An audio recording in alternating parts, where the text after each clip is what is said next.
ഇങ്ങനത്തെ ഒരു സാധനമാണ് കേട്ടോ. നല്ല ചോറൊക്കെ വെച്ചിട്ടുണ്ട് കേട്ടോ. ചോറ് വെച്ചിട്ട് നന്നായിട്ട് ഇളക്കിയിട്ട് ഇങ്ങനെ ഒന്ന് അടിപൊളി ടേസ്റ്റാണ്. നല്ല ക്രീമിയാണ്. യോഗോട്ട് കഴിക്കൂലല്ലേ കുട്ടികളെ? അപ്പം ഇതുണ്ടാക്കി കൊടുത്താൽ മതി കേട്ടോ. നല്ല അടിപൊളി ടേസ്റ്റാണ്. യോഗോട്ട് കഴിച്ചാൽ മതി കേട്ടോ.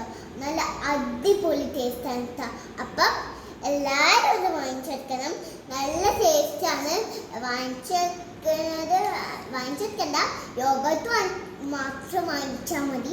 ഇത് നല്ല ടേസ്റ്റാണ് കേട്ടോ. നല്ല അടിപൊളി നല്ല ക്രീമിയാണ്. അപ്പം എല്ലാവരും ഒന്ന് വാങ്ങിച്ചു നോക്കുന്നുണ്ട്.